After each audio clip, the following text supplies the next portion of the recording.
Hey guys, it's Phuoc, and I just want to give you a quick update and a tour of my Android phone. So I've been using and switching from my iPhone 6 Plus to a Samsung S7 Edge and Android for about 2 weeks now, and I've been using it for that time, and it's been working really well. Just some little hiccups here and there, but nothing major, and so far I like it a lot. So I just want to give you a quick tour of how I have my phone set up and some of the basic apps that I've downloaded and used to customize it. So I don't do anything crazy with my phone. I keep it relatively straightforward and simple. So the first thing I did was downloaded Nova Launcher, which is an alternative launcher user interface for Android phones rather than using the default Samsung Touchwiz UI layer. And from what I've read and other reviews have said the same thing, the Samsung Touchwiz have gotten a lot better with age. So they've made revisions, and it's gotten to the point where it's not quite as annoying as past version, and it doesn't lag as much. But still, I think that the default, more default look of Android is better than TouchWiz. And Nova Launcher allows you to fully customize how your phone looks. So one of the things I like to do with my phone is to make it so that the screen shows a lot more of the wallpaper and less clutter with app icons and what have you. Some folks don't even have icons on their phone. They have just the shortcut dock bar at the bottom, and that's basically it. For everything else, they go into the app drawer and find their app or search for it and run that. But I like to have a couple of shortcuts on my phone, nothing much. In terms of widgets, I have this transparent weather and clock widget that I downloaded that I really like, and I've customized it so that it has a transparency effect and just sits at the top.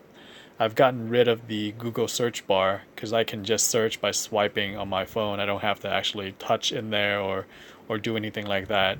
And at some point, I may even set it up so that I use the Google keyword to call it up, but I haven't done that yet. I also added this widget from Personal Capital, which is a finance kind of management tool that helps you track your net worth, your different financial accounts, whether they're loans, mortgages, assets, brokerage accounts, checking, savings account, what have you. Kind of like Mint from Intuit, but I think is a lot better. I had a lot of problems when I was using Mint. It was asking me to change my password all the friggin' time, and I've decided I had enough, and I switched it. So Personal Capital is the one I use now, and that's the only other widget I have right below my weather. It kind of tells me how I'm doing overall on any given day, and then some comparative indexes. So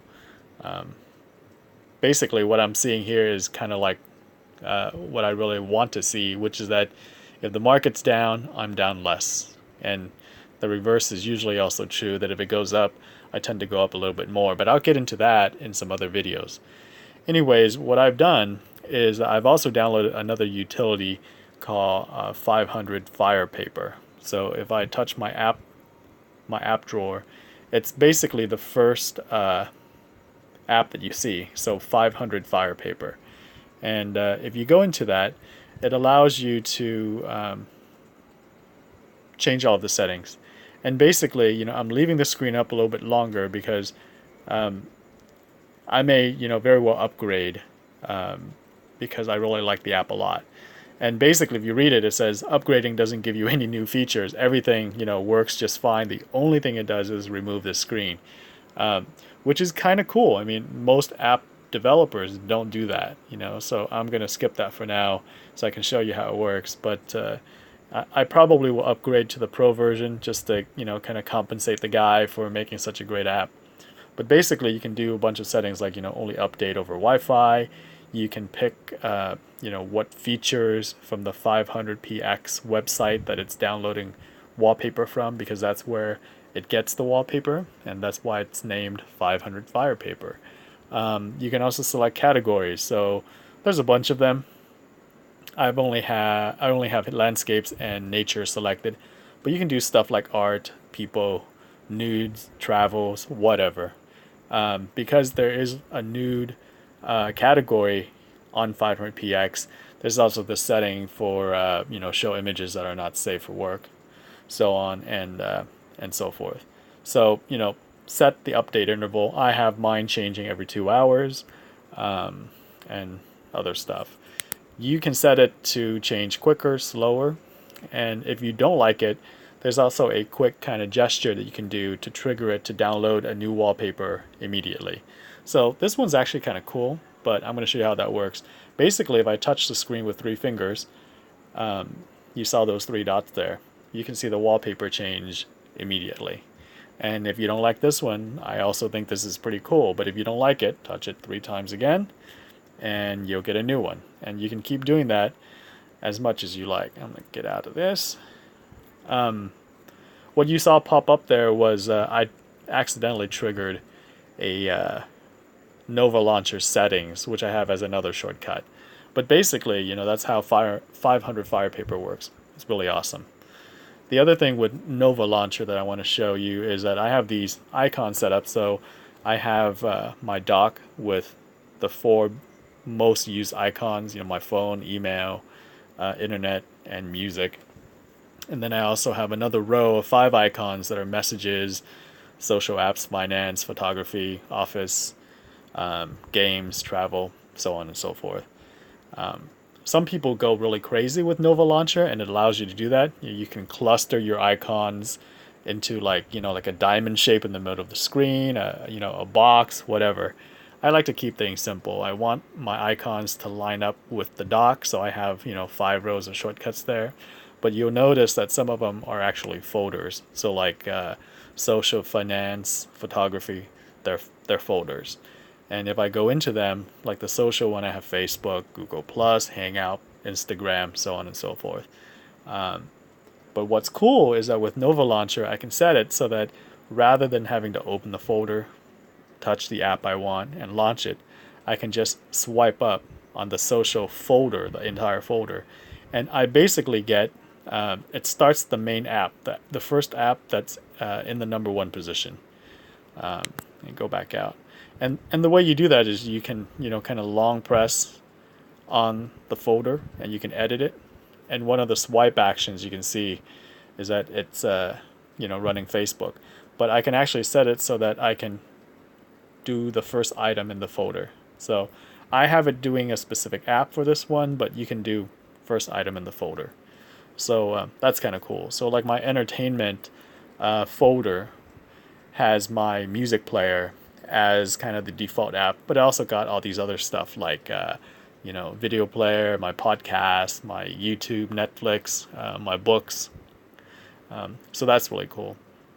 So that's basically it in a nutshell in terms of how I set up my Android phone, using Nova Launcher as the main kind of applications launcher or user interface.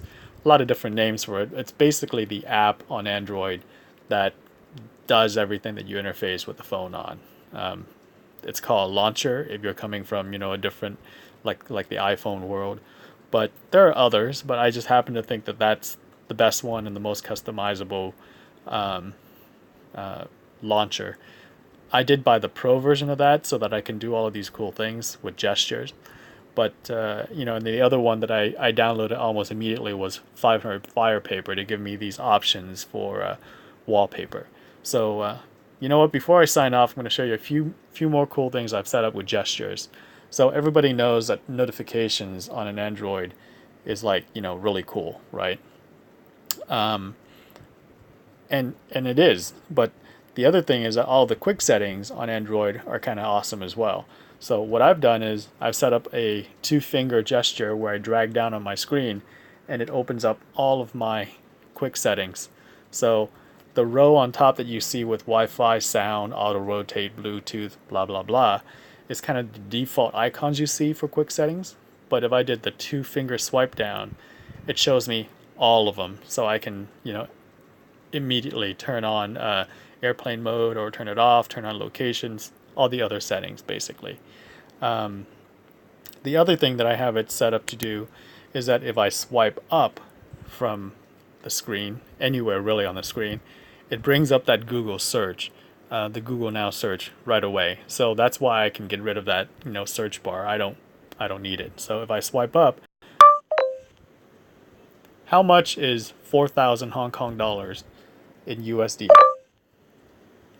Oh, so here's the problem. I can't demonstrate that because I'm actually in the middle of a video recording. So the app that's recording my video has exclusive use of the mic. So sorry about that.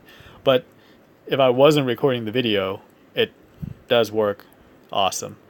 I also have a down swipe setting that shows all of my Google Now cards. So it, you know, tells me, you know, stuff that's coming, all the news stories, weather, so on and so forth. So now we're done. That's basically how I've set up my Android phone. And like I said, you know, it's come a long ways. I think I've meddled with Android for a little bit, you know, in the past before switching to iPhone for a number of years. And now I'm back to Android again. And I have to say, you know, the improvements are pretty spectacular. So over the next couple of weeks, months, I'm just going to show a couple of more apps on my phone because, you know, the app world for Android or iOS is just huge. And sometimes it can be very difficult to find just that perfect app that you're looking for. And I've found a couple of gems in my time of using smartphones. And I'm just going to share a couple of those with you. I'm sure other people have their own apps. I would love to hear about your favorites so I can evaluate it, you know, versus what I'm using. But check back with me. I'm going to have a couple more videos showing specific Android apps that I've found to be extremely useful, and you may find it to be useful as well.